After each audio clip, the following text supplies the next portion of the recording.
Hello viewers, कैसे हो आप सब। आज मैं आप लोगों की डिमांड पर, आपके कमेंट्स की डिमांड पर लेकर आया हूँ टाइम मैनेजमेंट से रिलेटेड वीडियो, जिसमें हम आज डिस्कस करने वाले हैं 6 रूल्स, जिनको अगर आप फॉलो करते हो ना तो आपकी प्रोडक्टिविटी बढ़ेगी और साथ ही साथ आपका जो टाइम है वो भी बच जाएगा। मतलब आप अपने जितने भी ज़रूरी काम है वो सब तो निपटा ही लोगे, साथ ही साथ आपके पास इतना टाइम बच जाएगा कि आप खुद को एंटरटेन भी कर पाएँ। तो मेरे साथ ये वीडियो पूरी देखना। शुरू करते हैं फर्स्ट रूल के साथ। पेन और कॉपी लेकर बैठ जाओ, क्योंकि ये बहुत ज़रूरी चीज़ें मैं आपको बताने जा रहा हूँ। बहुत सारी बुक्स का जिस्ट है, निचोड़ है, जो आज मैं आपको ये 5-10 मिनट की वीडियो में दे दूंगा।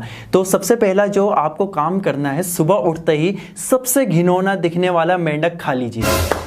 अब आप सोच रहे होंगे सर ये कैसी बातें कर रहे हैं आप, मेंढक खा लीजिए, मेंढक कैसे खा सकते हैं आप, मेंढक नहीं, गंदी चीज़ होती है, मेंढक नहीं खाएंगे। तो अब इसको समझिए डेप्थ में। मेंढक से मेरी मुराद है काम। जो काम आपको सबसे ज़्यादा मुश्किल लगता है और सबसे ज़्यादा इंपॉर्टेंट होता है, आपको सबसे पहले वो काम करना है। तो सुबह उठिए और जो आपकी लिस्ट है उस लिस्ट में से सबसे इंपॉर्टेंट काम जो है, आप सबसे पहले उस काम को निपटाइए, क्योंकि जैसे ही वो काम निपट जाएगा तो आपके बाकी के जितने भी काम है वो सारे ईजी लगने लगेंगे आपको, और आप इजीली अपने पूरे दिन के अंदर उसको कर पाएंगे। दूसरी चीज़, इसको करने से क्या होगा कि जो आपका टाइम है, क्योंकि सबसे मुश्किल काम आपने सबसे पहले कर लिया है, तो आपका जो टाइम है पूरे दिन का वो बच जाएगा और आप बाकी चीजों को भी प्लान कर पाएंगे। तो दूसरा मेरा जो पॉइंट है वो है कि यूज योर ट्रेवल टाइम। मतलब जो आप ट्रैवलिंग करते हैं उस टाइम को यूटिलाइज कीजिए। इंडिया में एक नॉर्मल इंडियन 2 से 4 घंटे की ट्रैवलिंग रोज करता है, अपनी जॉब पर जाता है या काम पर जाता है, जो भी करता है 2 से 4 घंटे की मिनिमम ट्रैवलिंग डेली होती है। तो जब भी आप ट्रैवलिंग कर रहे हैं तो उस टाइम को यूटिलाइज कीजिए। अब आप पूछेंगे कि सर उसको यूटिलाइज कैसे किया जा सकता है, तो आप क्या कर सकते हैं, कोई एक बुक आप प्रीफर कर सकते हैं, आप बुक्स पढ़ सकते हैं, साथ ही साथ आप पॉडकास्ट सुन सकते हैं। पॉडकास्ट क्या होता है कि वहाँ पर बहुत सारे स्पीकर्स होते हैं, बहुत सारे राइटर्स होते हैं, वो अपने पॉइंट्स बताते हैं जो सिर्फ ऑडियो फॉर्मेट में होते हैं। तो आपको मोबाइल फोन की स्क्रीन देखने की भी जरूरत नहीं है, आप सिर्फ हैंड फ्री लगाएंगे, जेब के अंदर मोबाइल फोन रखेंगे और आप वो ऑडियो सुन सकते हैं और अपनी स्किल्स को इंप्रूव कर सकते हैं। तीसरी चीज जो आप कर सकते हैं ट्रैवलिंग टाइम में, आप वीडियोस देख सकते हैं, मोटिवेशनल वीडियोस देख सकते हैं, इंफॉर्मेटिव वीडियोस देख सकते हैं, जिससे क्या होगा कि आप का जो कॉन्फिडेंस लेवल है वो बढ़ेगा, नॉलेज बढ़ेगी। तो ये सारी चीज़ों से क्या होता है कि आपकी जो प्रोडक्टिविटी स्किल्स हैं वो इंक्रीज होती है, आपकी नॉलेज इंक्रीज होती है, और आप जो ट्रैवलिंग टाइम था जो पहले पूरी तरह से वेस्ट था, आप उसको अच्छे से यूटिलाइज कर पा रहे हैं। अब खुद को मैनेज कैसे कर सकते हैं, ये सबसे बड़ा सवाल है, क्योंकि हम अगर दूसरे को मैनेज करने पर आए ना तो हम डंडे के जोर पर दूसरे को मैनेज करना जानते हैं कि भाई तुम ये काम करो, तुम ये करो, ये करो, ये करो। मगर जब खुद को मैनेज करने की बात आती है तो हम टाल मटोल करने लग जाते हैं और खुद के मैनेजमेंट का बिल्कुल ख्याल नहीं रखते हैं। तो खुद को मैनेज करने के लिए सबसे ज़्यादा ज़रूरी चीज़ जो आपको हमेशा फोकस रखनी है कि जो आप पूरे दिन के अंदर करने वाले हैं, आपको वो चीज़ें पहले से पता होनी चाहिए। इसके लिए आपको क्या करना है कि एक दिन पहले शाम को बैठकर अगले दिन काम की आपको पूरी एक लिस्ट तैयार कर लेनी है। अब आप कहेंगे कि सर लिस्ट तैयार हो जाएगी तो क्या उसी का कोडिंग चलना है? बिल्कुल उसी का कोडिंग चलना है। अब दूसरा क्वेश्चन जो आएगा वो ये आएगा कि लिस्ट में कौन सी चीज़ को प्रायोरिटी दें। तो जैसा हमने फर्स्ट पॉइंट आपको बताया था कि जो सबसे घिनौना मेंढक होगा आपको सबसे पहले वो ही खाना है। तो सबसे घिनौने मेंढक को सबसे पहले खाइए, सबसे मुश्किल काम को सबसे पहले कीजिए। तो लिस्ट में प्रायोरिटी आप इस तरह से देंगे कि जो सबसे मुश्किल काम वो प्रायोरिटी वाइज सबसे ज्यादा इंपॉर्टेंट काम है, आपको सबसे पहले वो ही काम करना है। उसके बाद जो कम प्रायोरिटी वाले हैं इसी तरह से वो आते चले जाएंगे और पूरा दिन आपको इसी तरह से निकालना है। और लिस्ट आपको एटलीस्ट एक दिन पहले बनानी है अगले दिन के काम की।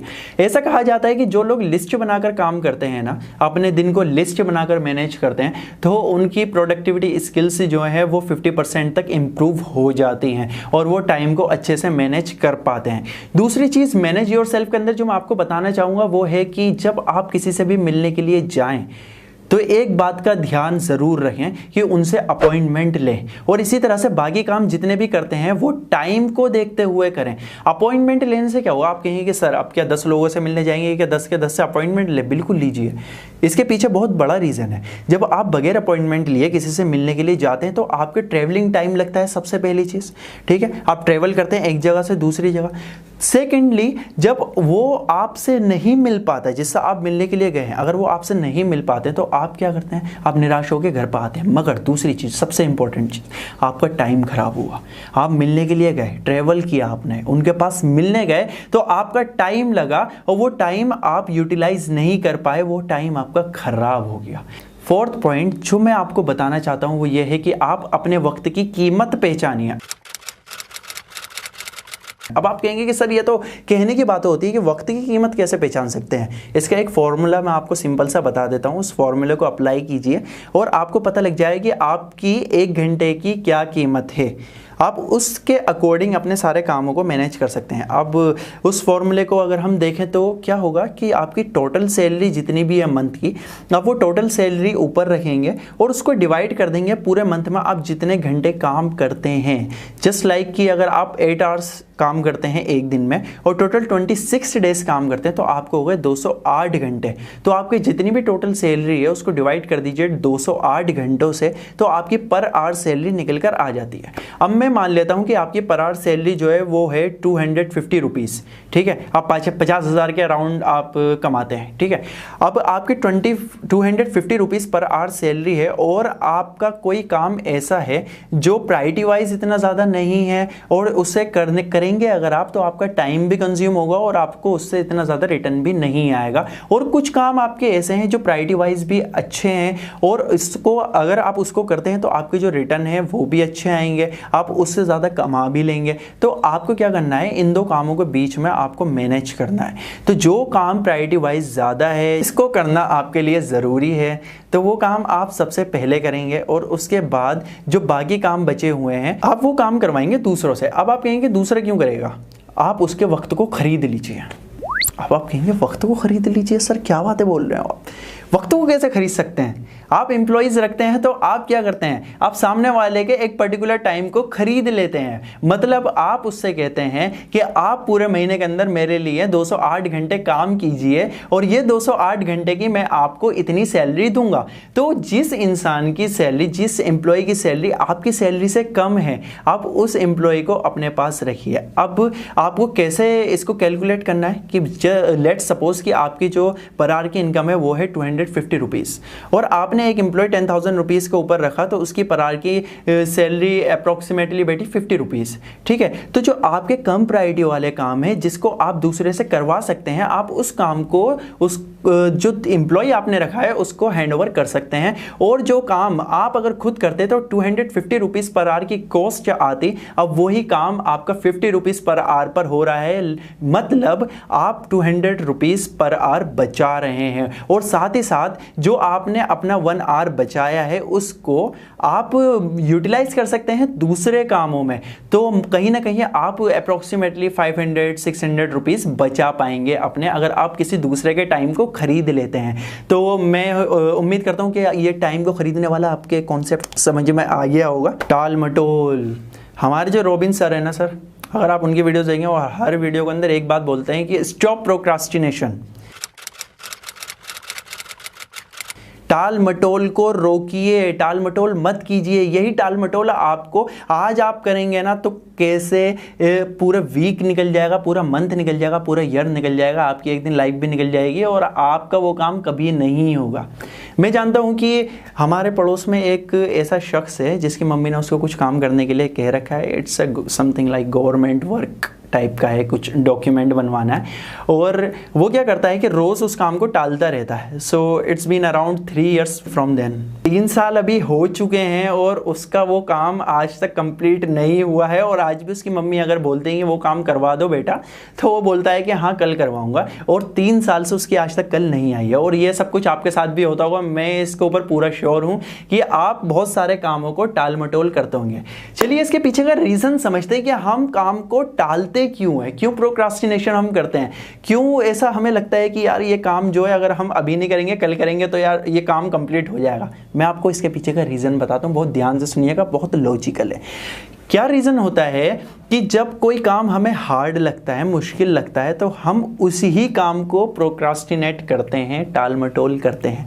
मतलब जिस काम से हमें डर लगता है, हमें डर लगता है कि या तो उस काम के अंदर हमारा टाइम ज़्यादा बर्बाद हो जाएगा, या लोग हमें जज करने लगेंगे, या लोग हम पे हंसेंगे, या अगर मैंने वो काम किया तो लोग क्या सोचेंगे, ये टाइप के जो डर होते हैं ना, हमारे मन के अंदर रहते हैं ये सारे डर। तो इन डरों की वजह से हम क्या करते हैं कि उस काम को टाल मटोल करने लगते हैं कि मैं कल तक के करेज जुटा लूँगा।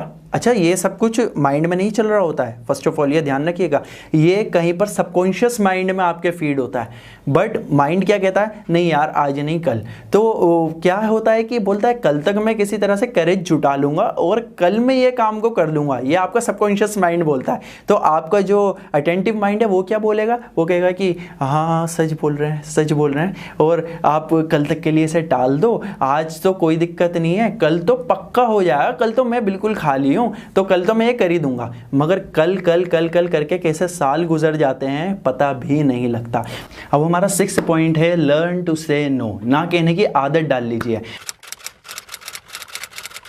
अब बहुत सारे काम ऐसे होते हैं जिन्हें करने से आपको कोई बेनिफिट नहीं होता, ठीक है, आपको कोई फ़ायदा नहीं होता, मगर फिर भी आप करते हैं। जैसे मैं आपको एग्जांपल दूं, रोज़ रोज़ अपने दोस्तों से मिलना, ये एक ऐसा काम है जिसको करने से आपको कोई बेनिफिट नहीं होता, मगर आप रोज़ उनसे अगर मिलते हैं तो आपका टाइम जो है वो बहुत ज़्यादा ख़राब होता है। अब क्या करता है, दोस्त फ़ोन करता है, हेलो कहाँ पर हो, आप आ जाओ जल्दी से, चलते हैं घूमने के लिए, और 2-3 घंटे कहाँ चले जाते हैं हमें पता भी नहीं लगते। आपको एक एग्जाम्पल देता हूँ मैं रिक्शा पुलर का, एक कहानी सुनाता हूँ छोटी सी।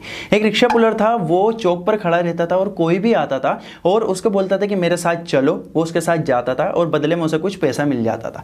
ठीक इसी तरह से आपका होता है। आप क्या करते हैं कि दोस्त जो है आपको फोन करके बोलता है कि भाई मेरे साथ चलो, आप उसके साथ चले आते। क्या आप रिक्शा पुलर हैं? रिक्शा पुलर को जाने के साथ में पैसा मिलता था, मगर आपको जाने के साथ में कुछ नहीं मिलता है और आपका उल्टा टाइम खराब हो जाता है। तो आपको इस चीज का ध्यान रखना है कि आपको वो काम नहीं करने हैं जिन कामों को करने से आपका टाइम खराब हो। ना कहने की आप आदत डालिए। आपको लगता है ना कि अगर ये काम करने से मेरा टाइम खराब हो जाएगा, उसको कहो पोलाइटली, भाई मैं नहीं कर सकता, मैं तेरे साथ नहीं आ सकता, मैं ये वाला काम नहीं कर सकता, मैं आपकी इस जगह पर मदद नहीं कर सकता। बहुत सारे लोग मदद मांगते हैं सिर्फ इसलिए ताकि उनका बोझ कम हो जाए और आपको ऊपर डाल देते हैं कि यार मेरा ये काम कर दो। पोलाइटली कहो नहीं कर सकता। तो ये 6 रूल्स थे, इनको आप अप्लाई कीजिए अपनी लाइफ में, आपका टाइम भी बचेगा और प्रोडक्टिविटी भी इंक्रीज होगी। अगर आप इसी तरह की शॉर्ट वीडियोस भी चाहते हैं तो हमारा जो इंस्टाग्राम अकाउंट है, डियर सर का जो इंस्टाग्राम अकाउंट है, आप वहां पर जाकर हमें फॉलो कीजिए। और मुझसे अगर आप पर्सनली कोई क्वेश्चन पूछना चाहते हैं या कोई सजेशन लेना चाहते हैं तो डियर सर ने जिनको फॉलो कर रखा है उनमें से एक मैं भी हूं, आप मुझे वहां पर जाकर मैसेज कर सकते हैं, मैं आपके सभी मैसेजेस का रिप्लाई करता हूं। इस वीडियो को लाइक कीजिए, शेयर कीजिए अपने उन दोस्तों के साथ जिनको टाइम की बिल्कुल भी वैल्यू नहीं है। साथ ही साथ कमेंट करके मुझे बताइए कि नेक्स्ट वीक सैटरडे को आपको कौन सा टॉपिक चाहिए।